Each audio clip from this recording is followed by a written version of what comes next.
खिदमत में हाजिर। तफसीलात से पहले अभी तक की सुर्खियों पर एक नजर।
और अब पेश है खबरों की तफसील। वज़ीर-ए-आज़म नरेंद्र मोदी ने आज वीडियो कॉन्फ्रेंसिंग के जरिए आलमी कॉन्फ्रेंस इन्फिनिटी फोरम का इफ्तिताह किया। डिजिटल मालियाती खदमात की टेक्नोलॉजी में भारत की पेशकदमी के तारुफ के तौर पर वज़ीर-ए-आज़म नरेंद्र मोदी ने वीडियो कॉन्फ्रेंसिंग के जरिए आलमी कॉन्फ्रेंस इन्फिनिटी फोरम का इफ्तिताह किया, जिसमें 70 ममालिक के पॉलिसी साज, कारोबारी और माहिरीन शिरकत कर रहे। इस प्रोग्राम में मेज़बानी international financial services centres authority की तरफ से हुकूमत हिंद की सरपरस्ती में 3 और 4 दिसंबर यानी कि आज और कल को जा रही है।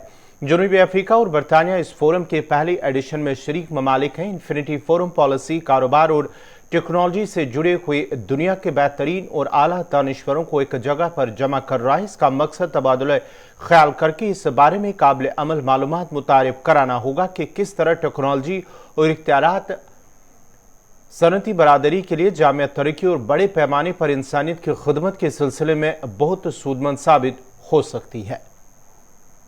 Infinity forum represents the immense possibilities that fintech has in India.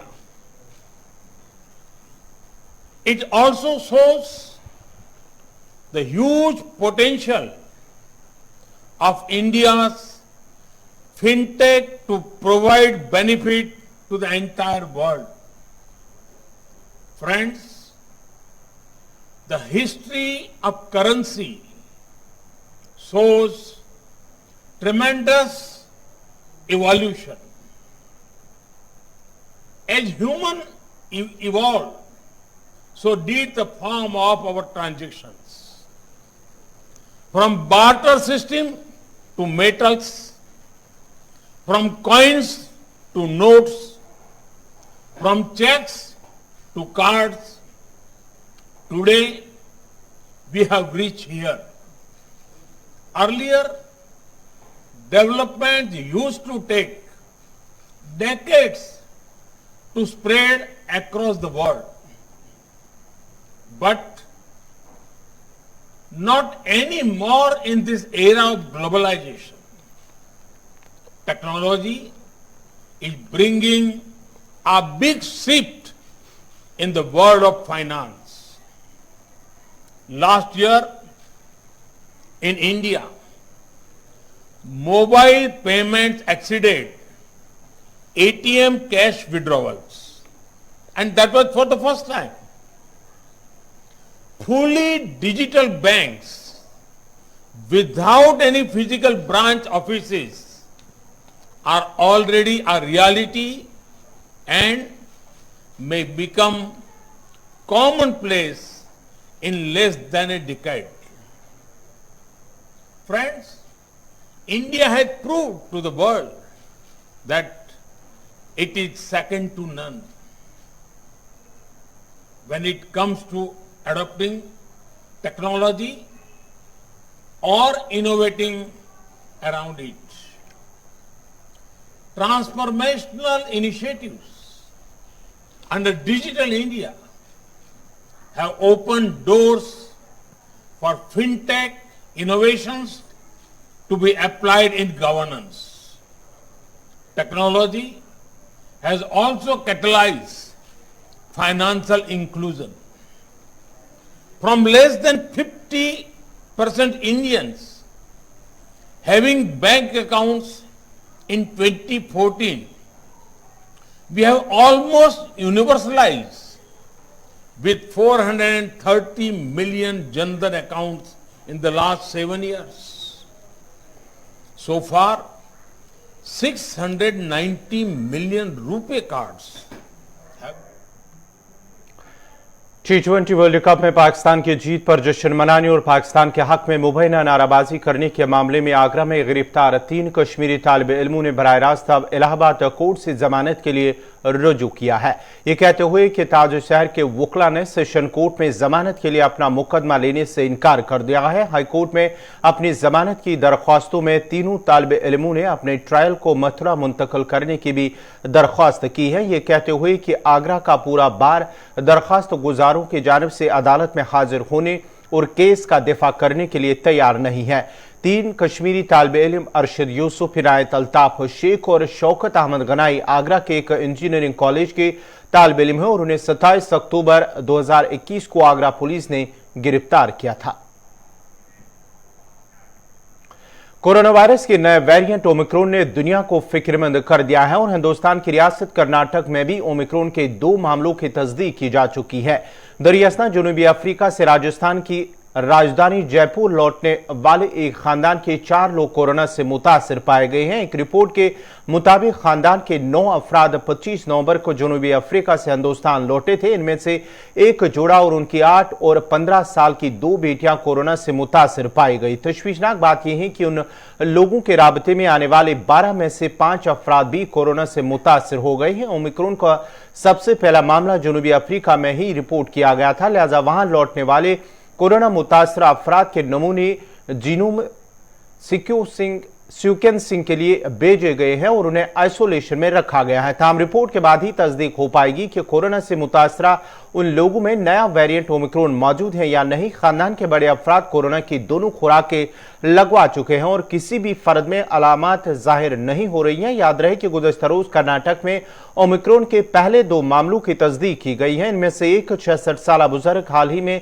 जनूबी अफ्रीका से लौटा, जबकि दूसरा तिबी एहलकार है। दोनों ही कोरोना की दोनों खुराकें लगवा चुके हैं। काबिल जिक्र है कि अब तक 29 ममालिक में ओमिक्रॉन वेरिएंट से मुतासरा मरीजों की शनाख्त की जा चुकी है और आलमी इदारे सेहत ने इसे तशवीशनाक वेरिएंट के जुमरे में रखा है। हिंदुस्तान में कोरोना वायरस के नए वेरिएंट ओमिक्रॉन के 2 मुतासरीन के मामले सामने आने के बाद यहां सभी रियासतों और मरकज के जेर इंतजाम इलाकों में सेहत के हवाले से अलर्ट जारी किया गया है। वहीं डॉक्टरों का कहना है कि अगर कोरोना गाइडलाइंस पर अमल किया जाए तो शायद इस वेरिएंट से भी बचा जा सकता। ये जो वेरिएंट है ये साउथ अफ्रीका से आया है, वहां पे पाया गया है और फिक्र इस बात की हो गई है क्योंकि आपको पता ही होगा कि WHO ने इसको वेरिएंट ऑफ कंसर्न बड़े ही रैपिडली जब से पता लगा और कुछ ही दिनों में इसको वेरिएंट ऑफ कंसर्न कह दिया। वेरिएंट्स आते रहेंगे वायरस, हमें घबराना नहीं है। ये कॉशन की सिचुएशन है, कैलसनेस की नहीं है। ये हमें प्रोएक्टिव होना है, पैनिक नहीं होना है। और सबसे बेस्ट तरीका तो है कि अगर हमने ये कोविड अप्रोप्रिएट बिहेवियर रखा है, जैसे कि आपने भी मास्क पहना है, मैंने भी मास्क पहना है, मैंने N95 पहना है, डबल मास्किंग की हुई है और हम सोशल डिस्टेंसिंग मेंटेन करते हैं, तो हम किसी भी तरह के वेरिएंट से अपने आप को बचा सकते हैं। सर्टेनली डबल वैक्सीनेशन तो है ही एक इंपॉर्टेंट टूल। तो ये जो पैरेलल में अगर हम करें कि डबल वैक्सीन भी करा लें और साथ में कोविड अप्रोप्रिएट बिहेवियर, मास्किंग और सोशल डिस्टेंसिंग रखें, तो फिर ये भी वेरिएंट पास ऑन हो जाएगा। जो डॉक्टर हैं, जो अफ्रीका मेडिकल एसोसिएशन की प्रेसिडेंट हैं, उन्होंने खुद ही स्टेटमेंट दिया कि जितने भी पेशेंट्स वो देख रहे हैं वो ज्यादातर माइल्ड डिजीज के हैं और अब तक भी अफ्रीका में ऐसा नहीं है कि अस्पताल भरे जा रहे हैं या आईसीयूज भरे जा रहे हैं। और वही देखा गया है परहैप्स जितने भी यूरोपियन कंट्रीज में ये वायरस हुआ है कि ज्यादातर एसिम्प्टोमेटिक या माइल्डली सिम्प्टोमेटिक लोग हैं। हाँ, ये बड़ी अर्ली डेज है, ये तो हमें बातें 1 हफ्ते, 2 हफ्ते, 3 हफ्ते, 4 हफ्ते पर पता चलेगी। पर जो हिंदुस्तान में भी 2 लोग हैं, 2 लोग जो पाए गए हैं, वो भी एसिम्टोमेटिक ही थी या माइल्ड डिजीज थी। इनफैक्ट एक तो फिर ट्रैवल करके नेगेटिव भी थे, एसिम्टोमेटिक थे, तो दुबई भी चले गए। तो इसीलिए अब तक यही समझेंगे वायरस की म्यूटेशन जरूरी। दुनिया में 3 दिसंबर को माजूर अफराद का आलमी दिन मनाया जाता है और माजूर अशखास को खुसूसी अफराद भी कहा जाता है। 1992 में अक़वाम मुत्तहिदा की जनरल असम्बली की एक करारदाद के जरिए किया गया था। इस दिन को मनाने का मकसद माशरे के तमाम शोबों में माजूर अफराद से इजहार यकजहती करना, उनके हुकूक और फलाह बहबूद को फरोग़ देना, दुनिया भर में उन्हें दरपेश मसाइल उजागर करना, उनकी हिफाजत पर जोर डालना और उन्हें किसी भी तरह के एहसास कमतरी का शिकार होने से बचाकर आम अफराद की तरह जिंदगी गुजारने की हौसला अफजाई करना है। आलमी इदारे सेहत के मुताबिक दुनिया के 1 अरब से ज्यादा अफराद माजूरी की किसी न किसी शक्ल का सामना करते हैं। 80% माजूर अफराद का ताल्लुक तरक्की पजीर ममालिक से हैं। उन ममालिक में माजूर अफराद को जिंदगी में आगे बढ़ने के मौके मयसर नहीं। एक अंदाजे के मुताबिक 60 साल या इससे जायद उम्र के 46% अफराद माजूरी का शिकार हैं। 5 में से एक खातून का जिंदगी के किसी भी हिस्से में माजूर होने का इम्कान होता है, जबकि 10 में से एक बच्चा माजूर होता है। इसके अलावा कोरोना वायरस ने माजूर अफराद को सबसे ज्यादा निशाना बनाया है। जरूरत इस अमर की है कि माजूर अफराद को स्कूल, कॉलेज और यूनिवर्सिटीज की सतह पर ज्यादा से ज्यादा सहूलतें फराहम की जाए ताकि उनमें तालीम हासिल करने की हौसला अफजाई हो सके। रोजगार की फराहमी और जिंदगी के हर शोबे में उनकी हौसला अफजाई करना होगी। उनके साथ पेश आने वाली माशरती नाइंसाफियों को दूर करते हुए ऐसा माहौल देना होगा जिससे वो एहसास कमतरी का शिकार न हो और माशरे के मुफीद और कारामद शहरी बन सके।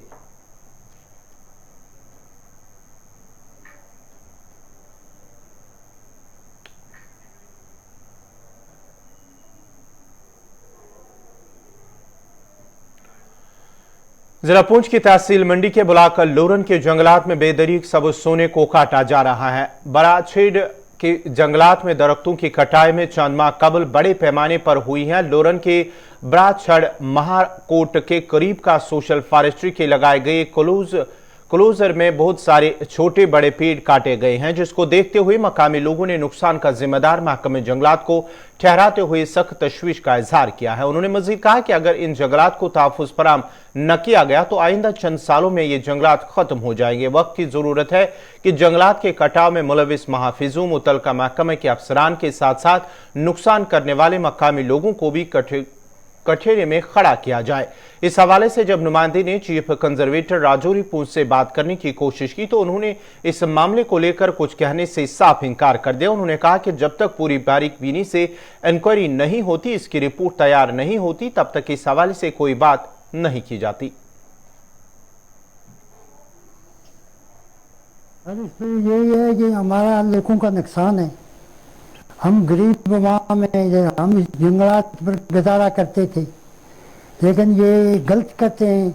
जो इंतज़ामिया है वो इस पर तवज्जो नहीं लगा रही है, तो इसलिए इस पर तवज्जो लगाई जाए, तो ये इसकी रखवाली की जाए कि हम गरीब लोगों का यहाँ नुकसान ना हो। वो तो उन्होंने कार्रवाई करनी चाहिए, इसकी रखवाली करनी चाहिए।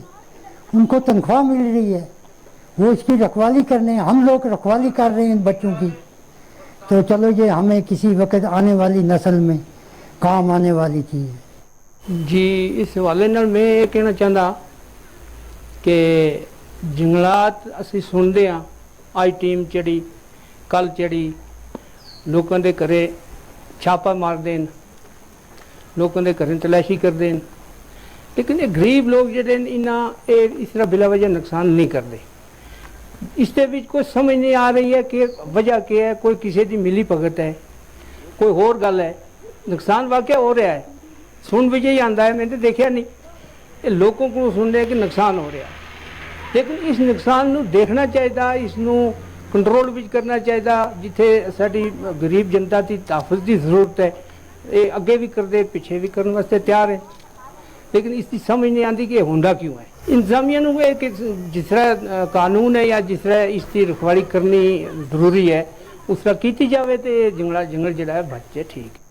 इंतजामिया सोचना लोड़ी है, जिसको नुकसान हुआ, हम लोग का गरीब लोगों को नुकसान हुआ, इसकी हिफाजत करनी चाहिए, बचाना चाहिए। हम अपने बच्चों ने बचाओ, इसमें रखवाली करनी चाहिए, तनख्वाह लेंगे, सब कुछ क्यों हिफाजत करता बेचने की जमींदार लोग और असर की सकते गरीब लोग को। जनाब हम ये कहा कि कार्रवाई होनी चाहिए, सुखो बूटो जो लकड़ी बांध या जगह ठंडी है लगे नीलो। नायकपुरा कुलगाम के लोगों ने शिकायत की है कि इलाके में ड्रेनेज सिस्टम के नाकारा होने की वजह से लोगों को चलने फिरने में मुश्किलात पेश आ रहे हैं और अगरचे कई बार मुतलका हुकाम की नोटिस में भी लाया गया, ताहम आज तक ड्रेन को ठीक नहीं किया गया। उन्होंने मजीद कहा कि ड्रेनेज के नाकारा होने से सारा पानी सड़क पर जमा होता है, जिसकी वजह से अब राबता सड़क भी खस्ता हो चुकी है। उधर म्यूनसिपल कमेटी के कुलगाम के चेयरमैन ने कहा है कि इसे आरएनबी की नोटिस में लाया गया है और उम्मीद है कि बहुत जल्द ड्रेन की मरम्मत की जाएगी और लोगों के मुश्किलात दूर होंगे।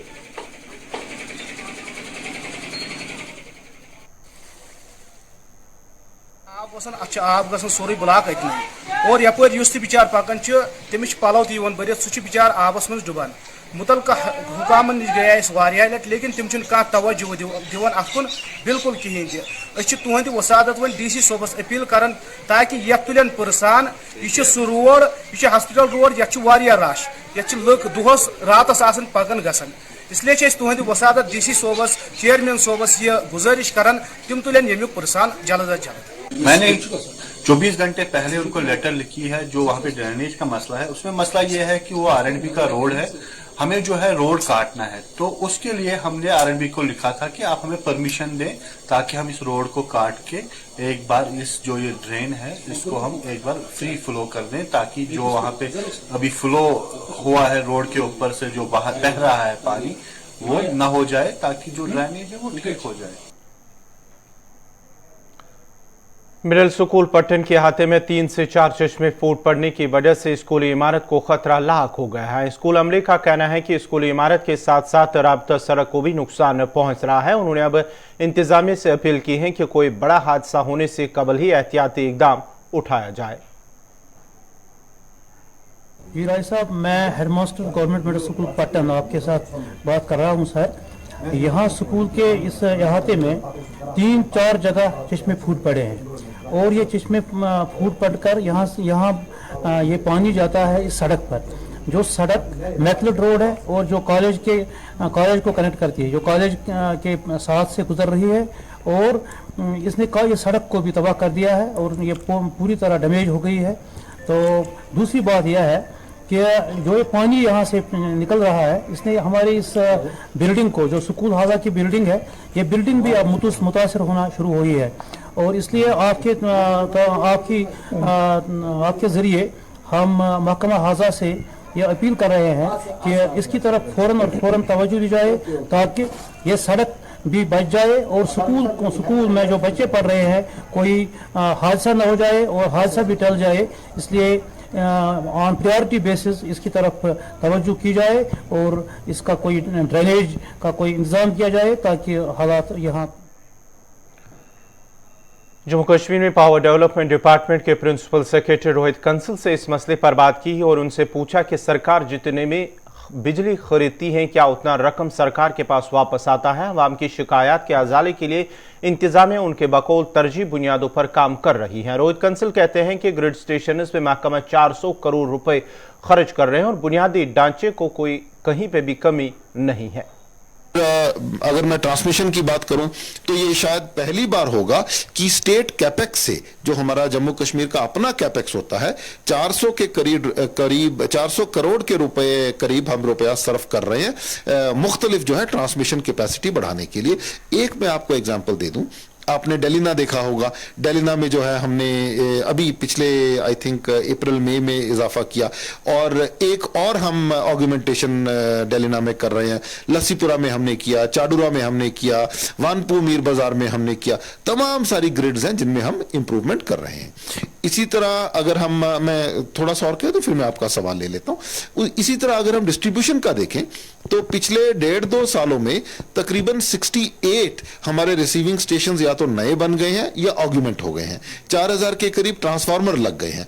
तो इंफ्रास्ट्रक्चर पे हमने जबरदस्त प्रेशर रखा है कि जो पावर है इसके 2 पहलू हैं और ये एक ही सिक्का है, इसके 2 पहलू हैं। एक पहलू इसका है जो पावर सप्लाई की जाती है, और दूसरा पहलू है जो जुडिशियस यूज ऑफ पावर है, जो रेवेन्यू कलेक्शन है। मान लीजिए आपका एग्रीमेंटेड लोड जो है 1 किलोवाट है, लेकिन आप घर में 4 हीटर चला रहे हैं, आपने इमर्शन रॉड भी लगाया हुआ है, तो जाहिर है आप 6 किलोवाट पावर इस्तेमाल कर रहे हैं। सिस्टम पे प्रेशर पड़ता है, इसी वजह से कर्टेलमेंट करनी पड़ती है। तो और ये एक ही सिक्के के दो पहलू हैं। बहुत लोग ये समझते हैं कि वो अलग बात है, वो अलग बात है। ये दोनों अलग बातें नहीं है, ये एक ही सिक्के के दो पहलू हैं। अगर लॉसेस कम हो जाएं, अगर जुडिशियस यूज ऑफ पावर शुरू हो जाए, तो मुमकिन है कि हमें कर्टेलमेंट करनी ही ना पड़े, हमारे पास सफिशिएंट क्वांटिटी में पावर अवेलेबल हो। मैं जैसे एक और एग्जांपल दूंगा।